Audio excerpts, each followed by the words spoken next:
A Comissão Especial da Câmara, criada para tratar da PEC da segunda instância, deve se reunir na próxima semana para discutir sobre o início do cumprimento de pena.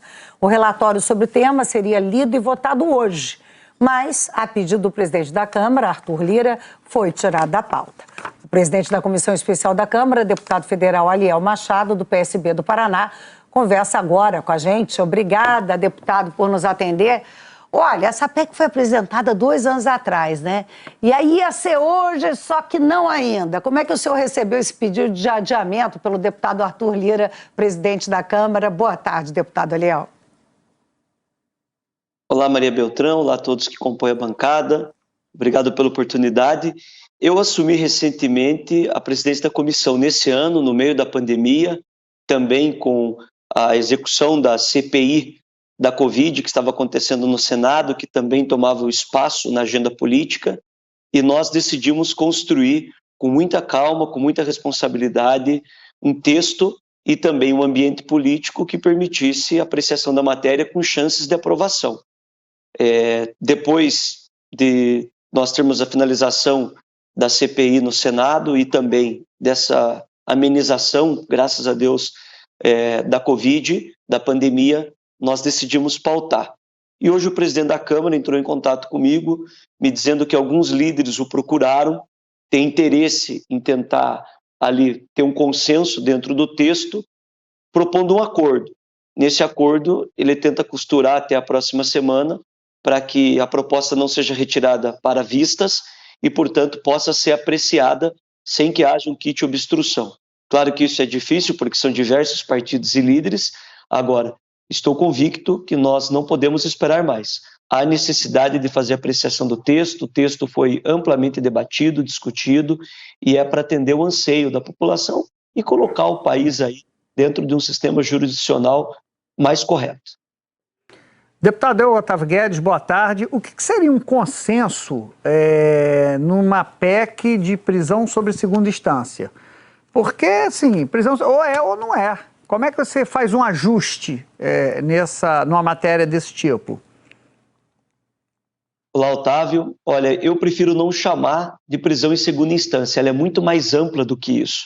O relatório que nós vamos apreciar, ele muda todo o sistema jurisdicional brasileiro, colocando que todas as condenações a partir de segunda instância, não apenas na área penal, possam ser executadas. Então a gente está falando da área tributária, nós estamos falando da área trabalhista, previdenciária, porque se na área penal, onde possa existir a restrição de liberdade de uma pessoa, que é o bem mais precioso que ela tem, não é justo que nas outras áreas você possa ter uma protelação. E isso tornou a proposta muito mais ampla. O que a gente tenta agora no consenso não é convencer e nem temos a ilusão que aqui nós teremos unanimidade. A ideia é construir uma alternativa onde a possibilidade de aprovação seja mais viável. O que eu preciso aqui, além de votar, é aprovar. Eu votei favorável já na CCJ e hoje, como presidente, tento construir um caminho para que haja aprovação da matéria. Deputado, para lembrar o nosso assinante, né, em que contexto essa PEC foi apresentada, né, o Supremo mudou seu entendimento, né, 2 anos atrás. Por 6-5, falou, não pode ter mais prisão depois da segunda instância, né, o que muita gente se surpreendeu, porque a regra até então era outra, né? Então, mudou seu entendimento. E o Congresso, então, à época, apresentou essa PEC, né? E, inclusive, o presidente, à época, da Câmara, o Rodrigo Maia, dizendo, não, mas a gente é Congresso, a gente pode mudar isso. Afinal de contas, na segunda instância, já todas as provas foram apresentadas, né? De um processo, principalmente penal, né?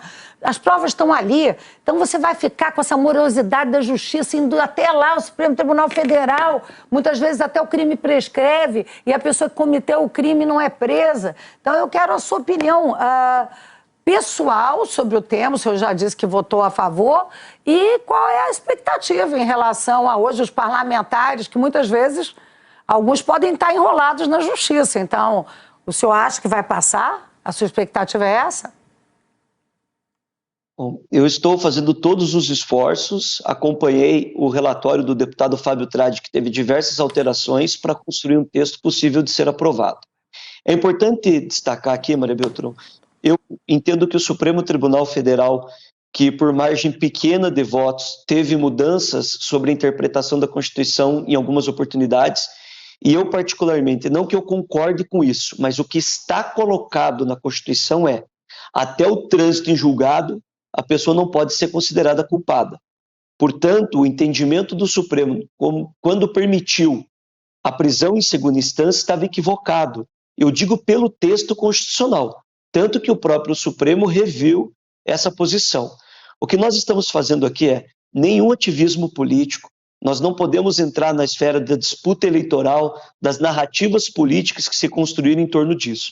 O que nós precisamos entender é que dos 194 países que compõem a ONU, 193 países permitem a execução de decisão judicial a partir de primeira ou segunda instância. Portanto, nós não podemos cometer injustiças, mas também não podemos usar isso como desculpa para protelar o cumprimento de decisão. Nós temos hoje centenas de milhares de processos nos tribunais superiores, que são tribunais não responsáveis por analisar mérito, e nós precisamos que esses tribunais se atenham àquilo que está previsto na Constituição.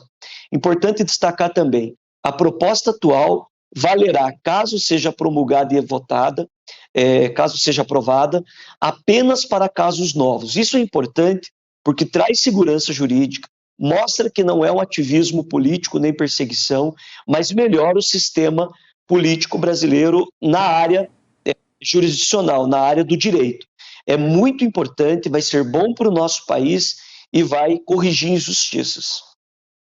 Deputado aqui, Flávio Oliveira, do Rio, eu gostaria de ouvir seu comentário sobre esse tema ter sido tratado hoje, mais cedo, na sabatina do ex-advogado-geral da União, André Mendonça, na sessão do Senado, né, na Comissão de Constituição e Justiça, porque ele fez exatamente esse comentário a que a Maria se referiu, de ter se posicionado a favor da prisão, vou falar da forma coloquial, né, da prisão após segunda instância, e a mudança de entendimento do Supremo, e acho que ficou meio subentendido a necessidade de o arcabouço legal ser alterado ou pacificar, né? Eu queria ouvir sua opinião em relação a esse debate hoje cedo no Senado. Bom, muito obrigado, Flávia, pela pergunta. Eu não pude acompanhar ainda o posicionamento do candidato à vaga ao Supremo, pois eu também presido a Comissão de Ciência e Tecnologia e a comissão foi até agora há pouco, eu estava presidindo outra comissão. Porém, concordo com a narrativa, concordo com a visão de que cabe ao Congresso Nacional fazer a correção daquilo que a sociedade entende não ser mais o caminho. Quando colocado que o trânsito em julgado só se daria depois de todas as instâncias, inclusive dos tribunais superiores, isso, na construção da nossa Constituição, vindo de um regime antidemocrático, de perseguições políticas, aquilo traria uma garantia. Hoje, 30 anos depois da nossa Constituição, mais de 30 anos, nós precisamos fazer uma correção. Aquilo que era para ser proteção, hoje se torna um instrumento para protelar. Não podemos concordar com isso. Temos que entender que o sistema jurídico brasileiro e o sistema penal é muito ruim. Nós temos hoje centenas de milhares de pessoas que estão presas que não tiveram sequer o primeiro julgamento, que estão lá por uma decisão preventiva de primeira instância. Isso sim é injustiça. Temos que corrigir as injustiças, mas jamais usar como desculpa para protelar. A sociedade não aguenta mais isso. Deputado Aliel Machado, obrigadíssimo pela sua entrevista, bom trabalho, vamos acompanhar então a comissão a partir da semana que vem. Muito obrigada. Eu agradeço.